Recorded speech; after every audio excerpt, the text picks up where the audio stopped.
dans la mesure où si l'outil est neutre, l'usage ne l'est certainement pas. Et sa qualité d'usage va dépendre en grande partie justement de la subtilité de notre compréhension. Pour ce qui concerne la question de la topologie radiale, bon, personnellement, pour résumer très vite, je considère qu'à l'heure actuelle, il y a en gros deux modèles effectivement majeurs dans l'explication, enfin dans le descriptif et explicatif du système solaire, qui sont celui bien connu de Jean-Pierre Nicolas, et l'axe, basé tous les deux sur l'axe radial du système solaire, et ensuite la dynamique cyclique, et l'autre est l'étude pondue en 1974, il y a 30 ans maintenant, anniversaire aussi, idem le MAU, par Daniel Vernet, un très puissant informaticien, polytechnicien, etc., aujourd'hui exilé, entre guillemets, migré aux États-Unis. Bon, et bon. Ce que je. Pardon. Effectivement, en 1974, Daniel Vernet avait obtenu le prix. On avait décerné au congrès du Méridien en 1974 un prix, le prix Morane-Villefranche à Daniel Vernet. Ouais. Et vous remarquerez que cette année, on parle encore une deux fois de prix. Alors, rapidement là-dessus. La lecture du système solaire, c'est très compliqué. Maintenant, on ne sait plus combien on est, etc. Bon. Alors, moi qui le premier travaille avec une banque de données parfois à 8000 corps, les jours où je suis fatigué, je travaille avec 6 points. 6, c'est pas même pas 7 s'il le faut. Bon, là, je fais semblant de plaisanter, évidemment, un petit peu, il faut bien quand même. On n'est pas là pour s'ennuyer.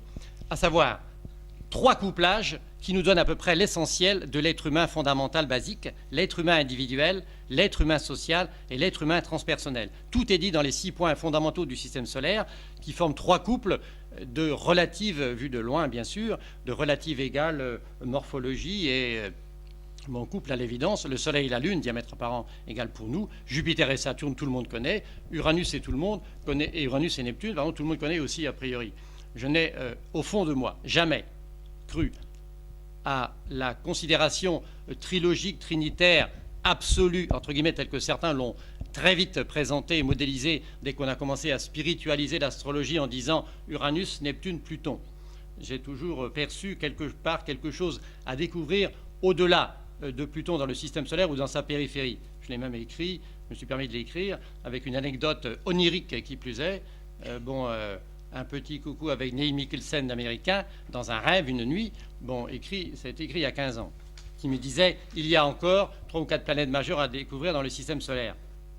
3 ans après, j'allais à New York, le pied par terre à peine, j'achète Sky and Telescope, le mensuel américain de vulgarisation scientifique, et rubrique annonce astronomique, découverte de la première planète trans-neptunienne identifiée, trans-plutonienne identifiée, qui, à l'heure d'aujourd'hui d'ailleurs, 1992, 13 ans plus tard, n'a pas encore été baptisée. Bon, et que moi je baptiserais Ecology, tout simplement. Bon, c'est une autre Ecology. Bon, c'est une autre question. Et oui, mais ouais, enfin bon. Alors, oui, bon, depuis 50 ans, depuis 100 ans, en France et en Navarre et ailleurs, et aux États-Unis, en Allemagne, en Hollande et ailleurs, on a quelques rares chercheurs ont étudié effectivement l'invisible, essayant de pronostiquer, soit historiquement, mathématiquement, philosophiquement, etc., tel ou tel autre corps éventuel, et en continuant à regarder l'astronomie. Bon, c'est en 1992 que, d'un point de vue objectif de l'information, cela s'est opéré. Un corps quelconque, très banal évidemment, absolument ridicule, de 200 km de diamètre. Bon, bref, toujours est-il qu'il y a là une question. Aujourd'hui, 13 ans plus tard, nous en sommes, c'est l'information scientifique actuelle, immédiate, à peu près 800 corps découverts, dont 800 corps découverts, dont à peu près 3 catégories. Rapidement, il y a, nous avons Uranus, nous avons Neptune, et nous avons ce qu'il y a derrière, Pluton, etc., et la poussière. Et alors, la catégorie principale, c'est ce qu'on peut appeler, pour faire de la mysticoscience, l'aura de Neptune. Neptune, 164, 165 ans, les points situés au-delà de Neptune, dans une résonance de 3 sur 2, c'est-à-dire qui tourne en 2 révolutions lorsque Neptune en fait 3, ceci donc nous donne des cycles d'environ 300 ans, 280, 300, 320, grossièrement plutôt dans le plan de l'écliptique, comme les planètes majeures du système solaire, et disons, circulaire, sur une orbite circulaire, telles les planètes géantes gazeuses, et la Terre, et Vénus parfaitement, etc. Bon, et bon, c'est le corps principal, non pas forcément le moins intéressant, mais bon, et homogène, où on n'est qu'au début des découvertes. Mais maintenant, avec le progrès des caméras CCD, bientôt, télescope sur la Lune, ça va venir, Hubble qui va changer de manteau, etc. Bon, bref, c'est pas demain qu'on va s'endormir tout de suite.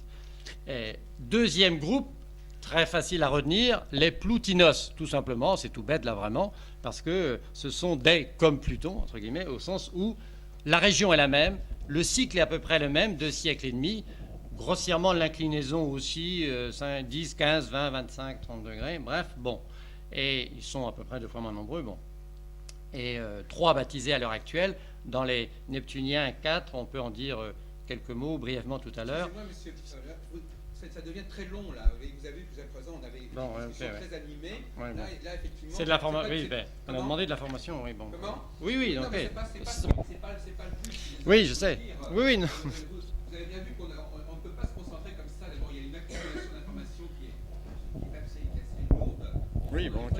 Mais... Désolé de vous le dire, mais ça ne fonctionne pas comme ça. Je veux dire, ou bien on vous pose des questions... Ben oui, moi je veux bien, mais personne ne pose des questions, c'est tout, j'attends. On ne peut pas vous interrompre. Bah non, bah ok, non, bah, j'arrête. Non, mais... Je veux dire, il ne faut pas exagérer, n'est-ce pas? Ben voilà. On va vous laisser parler pendant 2 mois. Non, mais... Peut-être que vous êtes parti. Non, mais c'est... Il apporte les réponses avant qu'on pose des questions, c'est ça? Tout va bien, c'est intéressant. C'est ça l'intérêt. Alors, on ne peut pas continuer comme ça, c'est pas possible. Bravo, bon, La troisième catégorie, c'est quoi? oui, bon, bah, ok. Bon. Alors, donc, je voudrais que Marie, le temps passant, n'est-ce pas, on a aussi des contraintes de temps, n'est-ce pas? On est dans un monde social, on a des contraintes de temps, on n'est pas uniquement en train de raconter son truc. Alors, quand même. Non, mais je veux dire, regardez, par exemple, est-ce que quelqu'un a des questions à poser sur ce qu'a dit M. Billon? Oui, j'aurais voulu savoir quelle était la troisième catégorie. Oui, moi aussi. Troisième catégorie. Bon, troisième catégorie, vite. Non, là... Je te mets le volume maxi. La troisième catégorie, c'est des corps très éloignés, tellement éloignés qu'ils sont classés corps diffus. Bon, simplement, les premiers ont été découverts avec des cycles de 500-600 ans.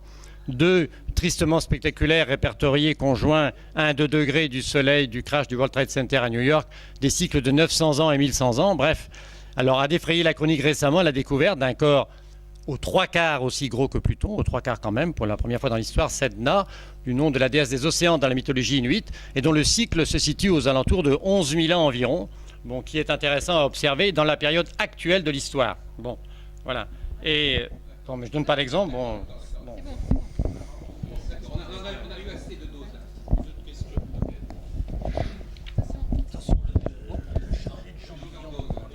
Piquez votre identité. Je suis à peu près complètement néophyte en astronomie, mais il a été question à un moment donné, pour les trans-plutoniennes, de parler de planètes, ou plutôt de planètes qui rayonnaient autrement que physiquement, c'est-à-dire dans les gammas notamment. Oui, non mais tu m'excuses. Oui. Ah, dans le détail. Non, ça a pas.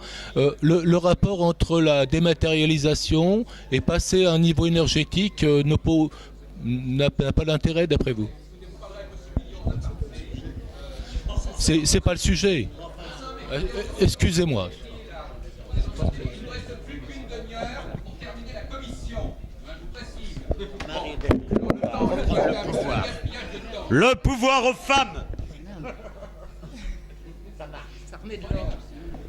Bon, moi, oui, je trouve que à propos on a entendu parler tout à l'heure du zodiaque galactique. Les gens se sont complètement déconcentrés avec cet exposé.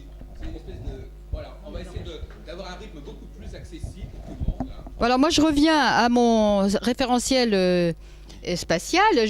Donc il n'est pas question de supprimer le référentiel temporel, mais ce que je voulais dire par rapport à ce qui a été dit tout à l'heure, c'est on a parlé de l'astrologie galactique, mais ça existe déjà, puisqu'il y a eu le livre de Robert Guirand et Francine Mercier qui s'appelle Traité d'astrologie galactique, qui simplement se superpose pratiquement exactement au zodiaque sidéral, c'est tout. C'est-à-dire que ça donnerait une légitimité au zodiaque sidéral, puisqu'il s'agit de deux plans qui se croisent, tout comme le plan de l'horizon et le plan du zodiaque pour les maisons, le plan de l'équateur